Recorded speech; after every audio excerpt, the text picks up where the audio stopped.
Hello everyone, my name is Kush and welcome back to another true crime case study with me. जैसा कि तुम title और thumbnail देखने के बाद समझ ही रहे होगे कि आज हम किस केस के बारे में बात करने वाले हैं। एक माँ जिसने अपने 11 साल की बेटी को डेविल के सामने सैक्रिफाइस कर दिया।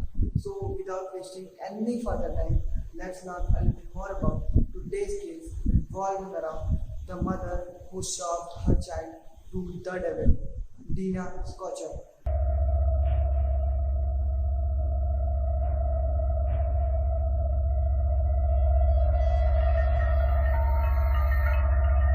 I'm sorry if I pronounce wrong.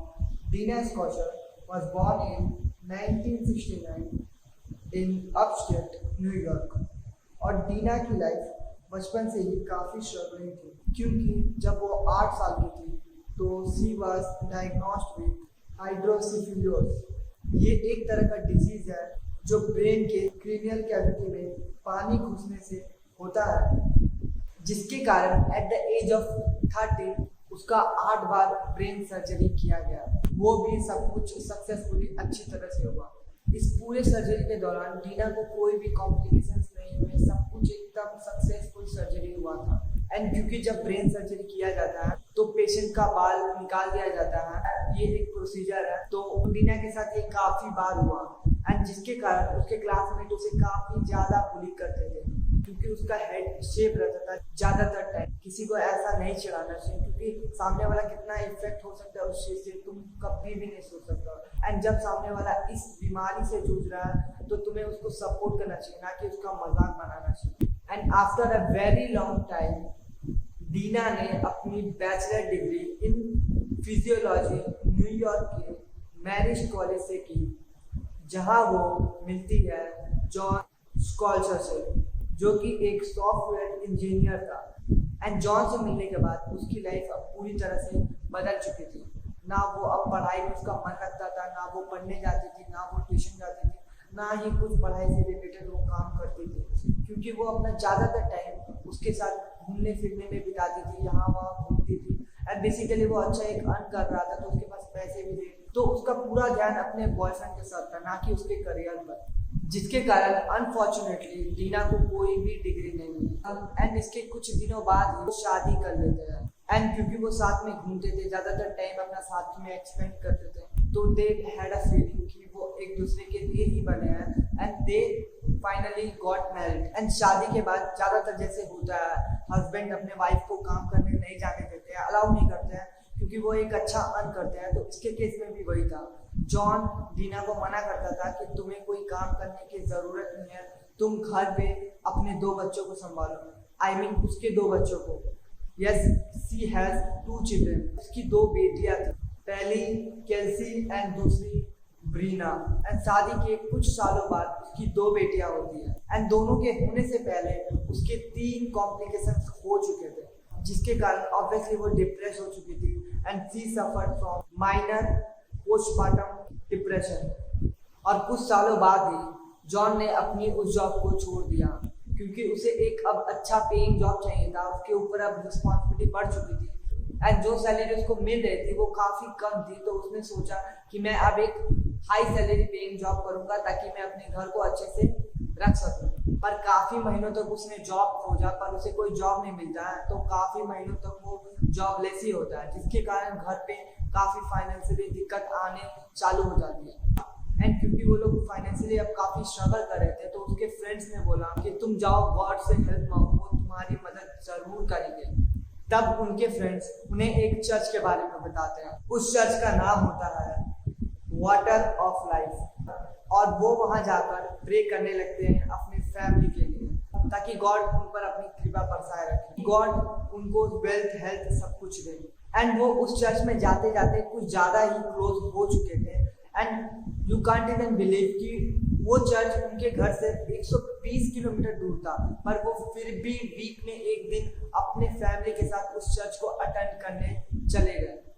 And even वो इतना उससे क्लोज हो चुके थे कि आफ्टर सम टाइम उन्होंने अपना वो घर बेचकर ठीक चर्च के पास में पेलानो टेक्सास में एक न्यू हाउस लिया। एंड जिस चर्च में वो लोग जाते थे उस चर्च का मालिक था डॉयल डेविडसन। तुम सोच रहे होगे कि मैं किसी चर्च का ओनर का नाम क्यों बता रहा हूँ तुम्हें, क्योंकि आगे चलकर इस केस में इसका बहुत बड़ा एक हाथ है। तो तुम इस केस में बने रहो एंड डेविडसन का नाम भूलना।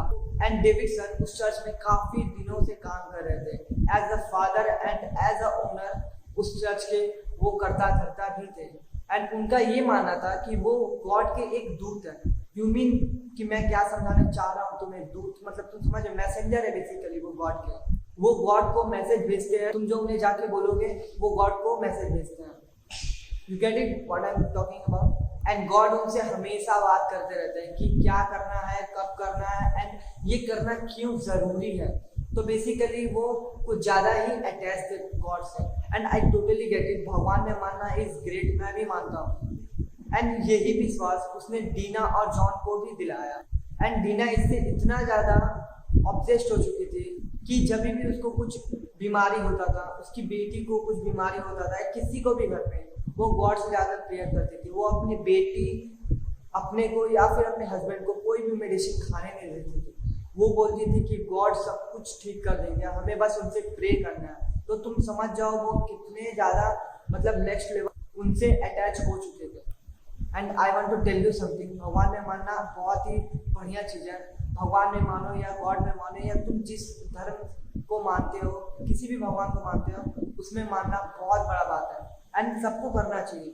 बट भगवान का नाम लेकर कुछ गलत काम करना, this is not acceptable.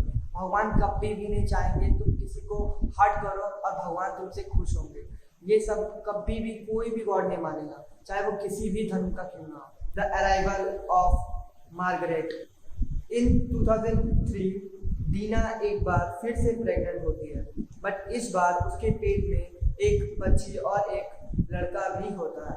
But unfortunately सिर्फ वो लड़की ही बच पाती है, क्योंकि उसने डिलीवरी के एक दिन पहले ही सुसाइड करने की कोशिश की अपने हाथ के नस काट कर।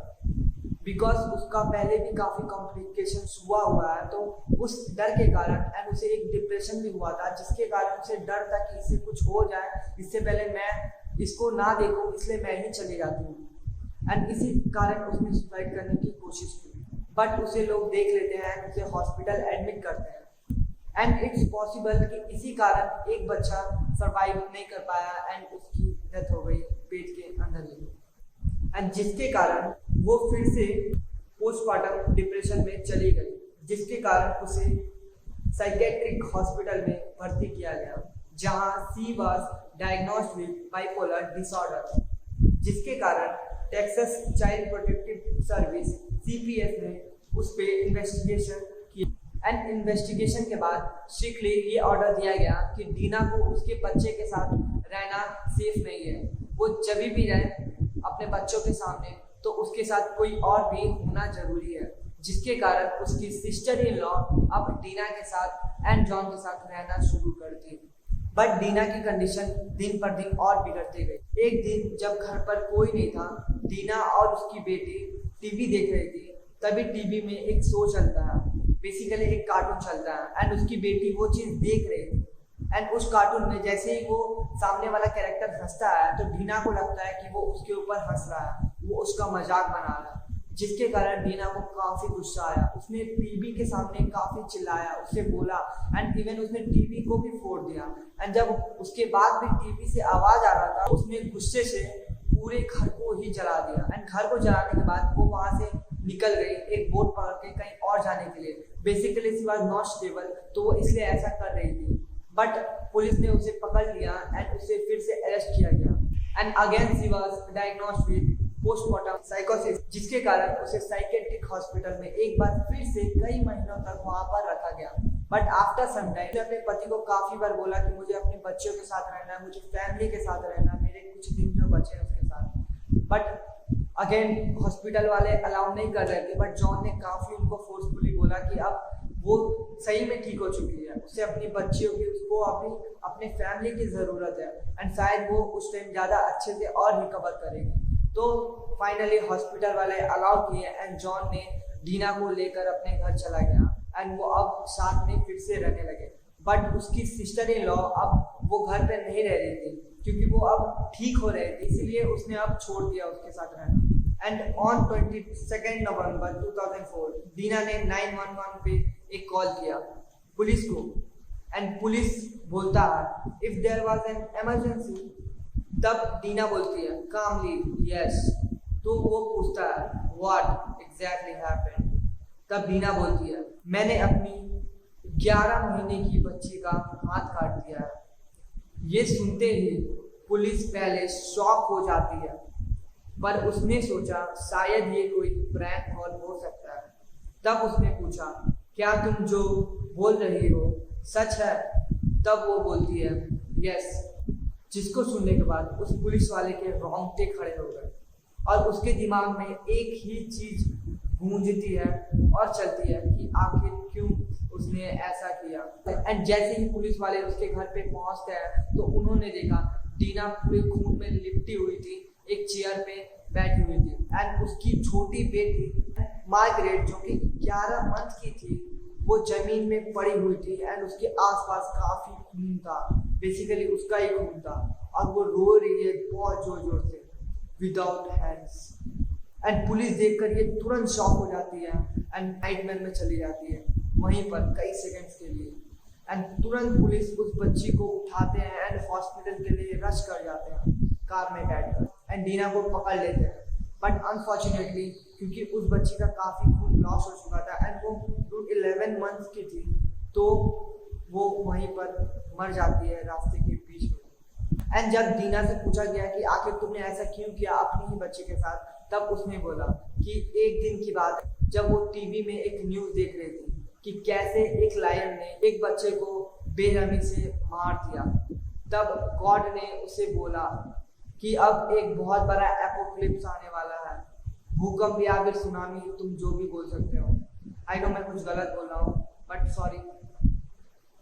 तब गॉड ने बोला कि अब एक बहुत बड़ा एपोक्लिप्स आने वाला है दीना को, एंड दीना को बोला गया कि अगर तुम चाहती हो तुम और तुम्हारी फैमिली इस एपोक्लिप्स से उन्हें कुछ भी ना हो तो तुम्हें एक सैक्रिफाइस देना पड़ेगा, अपनी बेटी का एंड अपना दोनों हाथ गॉड को देना पड़ेगा, तब तुम्हारी फैमिली अच्छे से रह पाएगी, इस एपोक्लिप्स से बच जाएगी। एंड जिसके कारण दीना ने अपनी बेटी का हाथ गॉड को दिया, एंड ये करने के बाद वो अपने आप को भी देने वाली थी, बट अनफॉर्चुनेटली वो शॉक में चली गई कि उससे अब बहुत बड़ा गलती हो गया, इसलिए उसने पुलिस को कॉल किया था। एंड जब केस का ट्रायल शुरू हुआ तब डेविडसन जो कि चर्च का ओनर था उसने ये बताया कि दीना ने जो भी किया वो उसने नहीं किया, वो उसके अंदर के जो डीमन है उसने उससे जबरदस्ती करवाया, एंड जिसके कारण दीना को 3 साल के अंदर ही 2008 में छोड़ दिया जाता